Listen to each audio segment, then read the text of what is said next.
Hey, this is Shan from Difference in Skill, bringing you a Cards for Talk video on the upcoming set from Cavalry of Black Steel. For the first thing I'm going to talk about is the Spectral Duke series.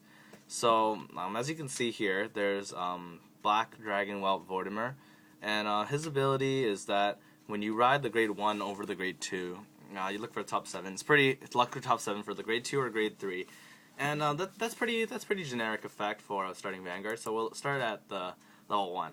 So the level 1 guy is when you ride the Grade 2 over him, you can sacrifice, or you can retire one of your gold paladins, and then look at the top 2 cards and play 2 gold paladins from the top 2 onto your field. Now that's a +1, and that's important to remember because the next one, the Knight of Black Dragon Vortimer, his ability also allows you to do that when you ride Spectral Duke Dragon.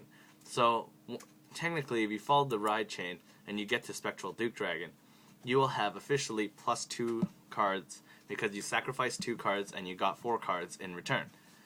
Now, that's good and all, but of course, not a big fan of checking the top card of your deck and putting it onto your field. So it could get you some triggers or some crap that you don't need. So it's not generally too good, but I mean, it's better than nothing. But now we're going to look at Spectral Duke Dragon. Now, he has a pretty unique effect. His effect is Limit Break 4. If you have at least 4 or more damage, you can Counterblast 2, retire 3 of your Gold Paladin rear guards, and after you battle, you can retire the 3, and then you can re-stand Spectral Duke, and he will lose Twin Drive. Now, a lot of people are saying something kind of foolish. I don't want to say stupid, I'll just say foolish, that this card is similar to Draconic Overlord The End. Now, this card is nothing like Draconic Overlord The End. For one thing, Draconic Overlord The End, I'll just put him right here, he doesn't lose Twin Drive when you stand him back.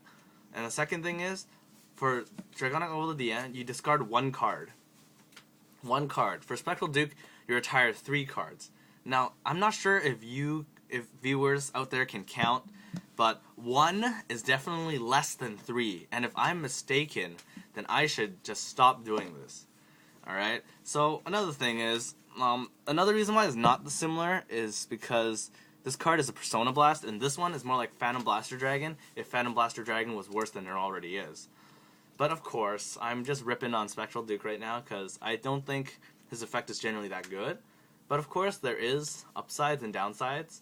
First off, he gains +1k on both turns if Knight of Black Dragon Vortimer is in your soul. So he'll be your 11k Vanguard, something that Paladins normally didn't have until God of Nightspeed Galahad came out, although God of Nightspeed was kind of terrible, so no one really liked to use him. So putting him up against Draconic Overlord The End is just not fair, because nothing is actually better than Draconic Overlord The End.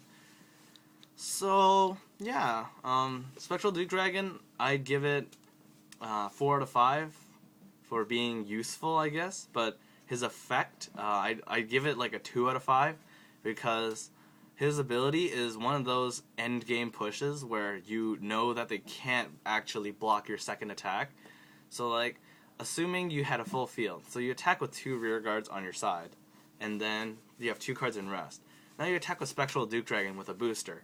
Now, if they block it, and say they have like 2 cards left in hand, you can guarantee yourself that you'll most likely win, if they're 5 damage, of course, and if they let 1 hit through, they'll lose. You can stand Spectral Duke Dragon back, retire the booster behind Spectral Duke Dragon, because that does not stand, and the 2 that have already attacked. By doing this, you can either add triggers back to your Spectral Duke, or you can add triggers to the 2 on the rear guard that hasn't attacked yet. Now, his ability, I wish they made it a bit better. Maybe stand the thing behind it. I mean, Sternblau Kruger actually makes this card look bad, and Sternblau Kruger's not that good in general. But Spectral Duke Dragon, his ability is cute, I guess you could say, because it doesn't actually require you to have hit. So you can attack, stand, and attack again for the cost of 3 cards. It's not that good. It's a funny mix of like Shadow Paladin and Royal Paladin combined. But overall, I don't see this card having much play for his card eating ability, but I think I will see a lot of play of him due to the fact that his ride chain gives you a +2, and he's also 11k when you reach there. So yeah, that's gonna be Spectral Duke Dragon, and now I'm gonna go take a look at some other cards I find pretty neat in this set. If this computer wasn't so goddamn slow. Alright, so this card is something I want to talk about, and this card is another one I want to talk about. This and these two. Alright, so Demonic Lord Dudley Emperor. He's a new Spike Brother. I think he has really, really high potential, especially in Spike Brothers. But of course, his ability, for those that didn't know, is Limit Break 4, Counterblast 2. You may choose 2 Spike Brothers from your hand, move it to Soul, and when this card declares its attack, you can call up to 2 Spike Brothers from your deck and call them into empty rearguard circles. Now, Dudley Emperor, he basically makes it so you don't need to play Dudley Dan anymore. So the way you'd play it is that you would attack with the rearguard, Juggernaut Maximum, assuming this Draconic Overlord is a Juggernaut Maximum. You attack with it by itself for 16. Your opponent blocks it or not, it doesn't matter, it returns to the deck. Attack with the other one for 16, or with a high-speed Blackie, so you didn't have both. So you attack with this one, and then you return it back to the deck. You attack with Dudley Emperor, Soul Charge 2, bring them both back up. So you've effectively attacked 5 times this turn, 2 for 16, and 2 for above 21 most likely. And Dudley Emperor, you wouldn't know really, it depends on what you have to boost it with. I mean, if you boost it with Wonder Boy, your generic 6k, or your generic 8k, he can put him up to 20k, or if you use the 7k, you can put up to 20k, 21 if you have Wonder Boy. So yeah, I think Dudley Emperor is going to see a new rise in play. I think that Spike Brothers has actually a really good chance in this meta, because it is one of the hardest rushdown decks. I'm pretty sure with this deck, if you don't win by turn 3 or 4, you will lose, because you'll have no cards left to support yourself with. Overall, Spike Brothers, I used to like to play Spike Brothers. I give it, the whole deck in general, like the concept, I give it a 4 out of 5. It has like an A++ in like attack, but like a D in defense, because it is just, it cannot defend for its life, even if it wanted to. So now we're going to look at some of the big three, Royal Paladin, Shadow Paladin, Kagero, and their limit breaks. So let's start with Primordial Mage. I think these are 2 L's, Dana. Now, his ability, I hear a lot of people say something like, this card counters Draconic Kaiser Vermilion, it's broken. And as I scroll down, no. Yeah, good counter to Vermilion, you see. I'm not trying to rip on anyone, but to be honest, Vermilion isn't actually that scary. And if they know you're doing this, they can just, whatchamacallit, what are those things called? Draconic Death Scythe your rear guards, your level 1s, which are probably more important.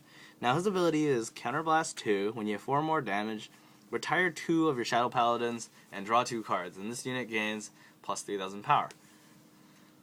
And when it's boosted, it gains plus 3k, or attacks the Vanguard, it gains 3k. So it's not bad, plus 6k for 1 turn, it's not bad. It's a break even, so you get to draw 2 cards.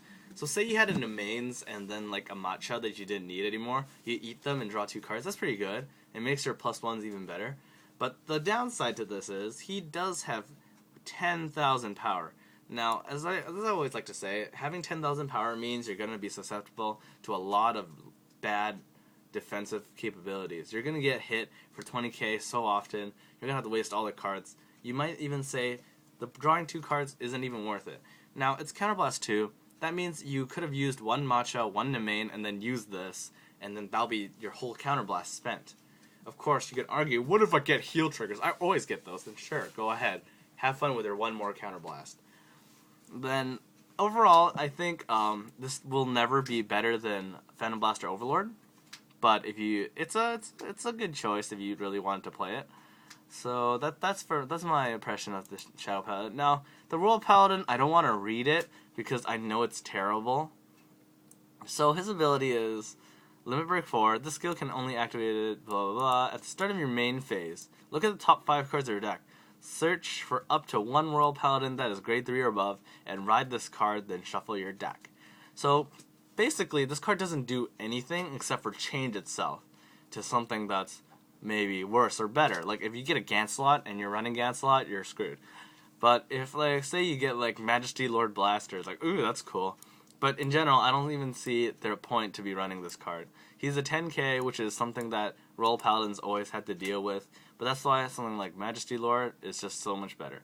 Now, if this card is placed in the Vanguard Circle, this unit has this card gains plus 5,000 power. So if he's ridden that turn, he gains plus 5k. Not really too good considering Blonde Azel, Alfred, or like even Soul Savior gain bonuses close to that for simply existing. Now, the last card I want to talk about is Draconic Lawkeeper. I think his art is crazy good. I'm probably going to grab some of these just because they look awesome. But overall, he's Kagero. His limit break... Okay, I'll read it, and then I hope no one goes, oh my god, this card is imba, because it actually is not. Limit break 4, when your opponent has counterblast 1, bind all of your opponent's rear guards, and for those of you who don't know what bind is, it basically means put out of play, and then it returns at their end phase. Bind all of your opponent's rear guards, then when this turn's end phase begins, your opponent chooses up to 4 cards that are bound from the bind zone, and it calls them to rear guard zone, then send the remaining bound cards to the drop zone. So this effectively means that if they had a full field of 5 rear guards, you activate this effect, they lose 1 card for counterblast 1. I mean, this card is really good. I think it's really good. You get a +1 every turn, and some people might say, but you could counter it by not playing an extra card. Then I will counter you by saying, then I can block your attack for 5,000. If you don't think that's a good argument, then, well, too bad for you. Now, his ability... Oh my god, this thing looks so weird now. I think it's too close to the computer. Okay, so his ability... Alright, and he has a passive ability. When this unit attacks, your opponent has 2 or less rear guards. This unit gains plus 3,000 power. So simply, you activate that effect. He will have no rear guards left. Then you attack, plus 3,000.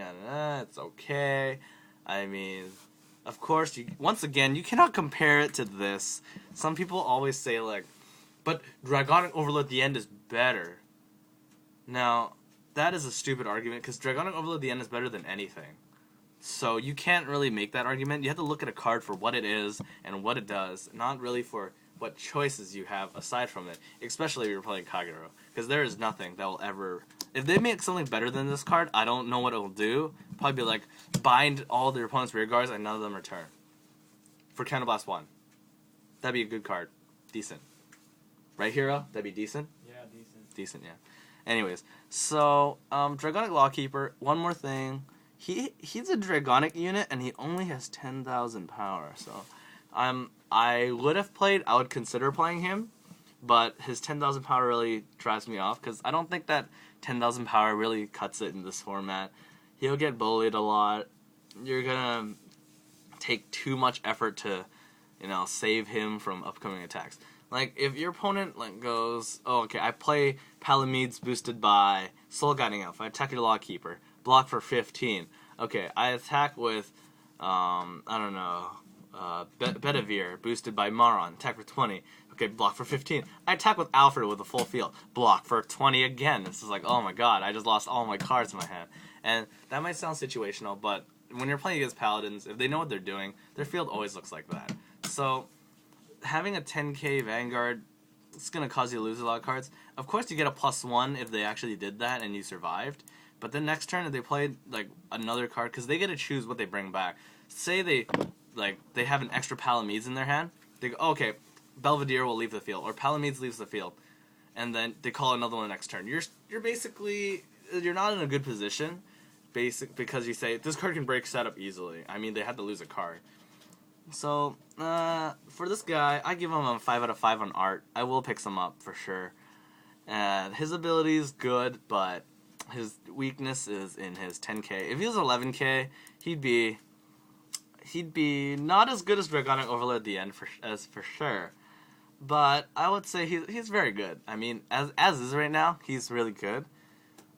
So, yeah, definitely, I think this card has a lot of potential for people who don't want or cannot afford to play Draconic Overlord at the end.